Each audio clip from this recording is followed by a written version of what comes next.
Une fois, une femme revenait du travail et trouva son homme en train de cuisiner. Il lui donna un doux baiser. Ils étaient si heureux.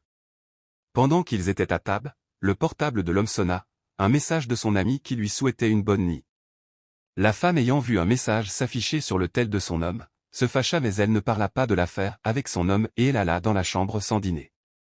L'homme jeta un œil à sa femme et se dit intérieurement, non. Tu n'es pas gentille, tu boudes à cause d'un simple message? Je ne vais pas te suivre, tu n'es plus une gamine. L'homme finit par dîner sans elle et alla se coucher à son tour. Le couple eut un sommeil tendu et se tourna le dos cette nuit-là.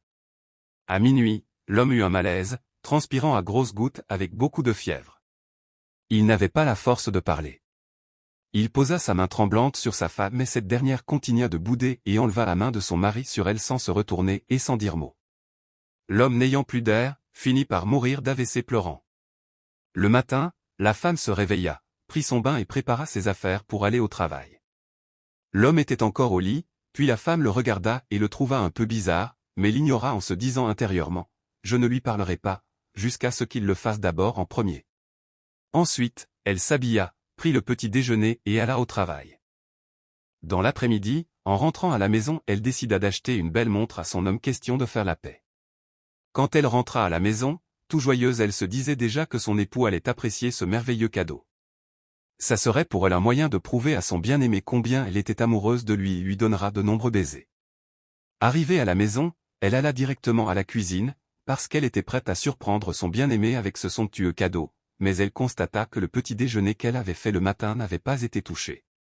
Elle alla alors dans la chambre, curieuse de savoir pourquoi son mari n'avait rien mangé. Quand elle ouvrit la porte, elle vit son mari toujours allongé dans la même position. Un frisson parcourut son corps, et elle s'approcha de lui, le cœur battant. Elle toucha doucement son épaule, mais il ne bougea pas. Elle secoua légèrement son mari, appelant son nom avec angoisse. Aucun signe de vie. Affolée, elle appela les secours. À leur arrivée, ils constatèrent avec regret que son mari était décédé depuis plusieurs heures. La femme tomba à genoux, des larmes inondant son visage. Elle réalisa que son ressentiment et sa fierté avaient coûté la vie à l'homme qu'elle aimait. Elle resta inconsolable, murmurant sans cesse, « Si seulement j'avais écouté. Si seulement j'avais pardonné. » Cette histoire nous rappelle combien il est important de communiquer, de pardonner, et de chérir chaque moment avec ceux que nous aimons.